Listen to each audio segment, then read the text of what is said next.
बयानात दोनों तरफ आ रहे हैं, अफगानिस्तान की तरफ से, पाकिस्तान की तरफ से, उसमें तो कहीं नजर नहीं आ रहा कोई अमन की बात हो रही हो, क्योंकि पाकिस्तान ने जितनी कोशिश की है अब तक कोई नतीजा हासिल नहीं हो सका। जो भी ऑप्शंस दिए कि वहां दहशतगर्द मौजूद हैं, उनके खिलाफ कार्रवाई की जाए। अभी जो दो हालिया वाकयात हुए हैं, वाना वाला भी और इस्लामाबाद में भी, बड़े तशवीशनाक है, क्योंकि हमने देखा कि लगभग एक दिहाई के बाद हमने इस तरह के हमले दोबारा देखे हैं।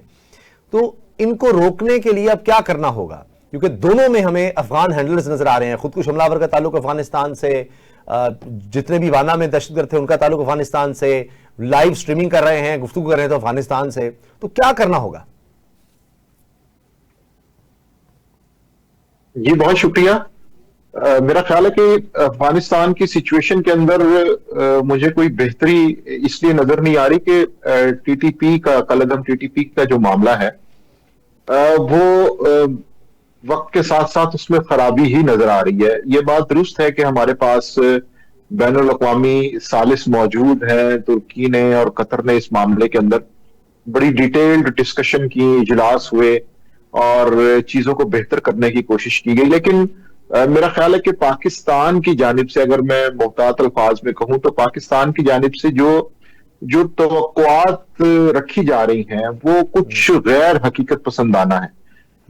ऐसा नहीं हो सकता या ऐसा होता नजर नहीं आ रहा कि अफगान तालिबान टीटीपी के खिलाफ उसी तरह से कार्रवाई करेंगे जिस तरह वो आईएसकेपी के खिलाफ करते रहे हैं, दाइश के खिलाफ करते रहे हैं, या बाकी जो ऐसे ग्रोह हैं जिनसे उनकी मुखालफत थी उनके खिलाफ उन्होंने कार्रवाइयां की हैं।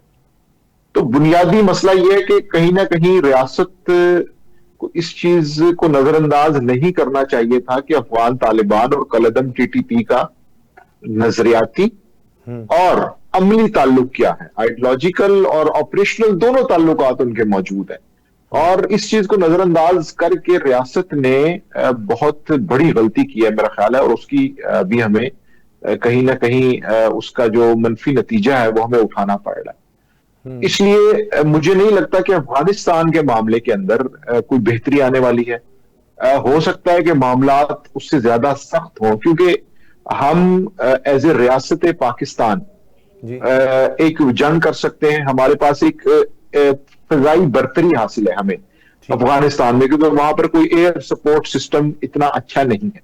सही। जिस खतरे का हमें सामना करना पड़ेगा, जो हम अभी तक 9/11 के बाद से करते आ रहे हैं, वो ये है कि तालिबान या कलअदम टीटीपी की जानिब से जब इंतकाम या बदला लिया जाता है तो उनके पास जो वेपन है वो खुद कुछ हमलावर है, और उसकी बेस के ऊपर वो कार्रवाई करते हैं। ना तो वो हम पे ड्रोन अटैक कर सकते हैं, ना वो हम पे कोई मिसाइल अटैक कर सकते हैं, ना वो कन्वेंशनल वॉर में हमारे साथ जा सकते हैं कि जी उनके टैंक्स और उनकी यूनिट्स और उनकी ब्रिगेड्स जो है वो बॉर्डर के ऊपर मौजूद हो और वहां पे एक जंग हो रही है। तो ऐसा तो नहीं होने वाला।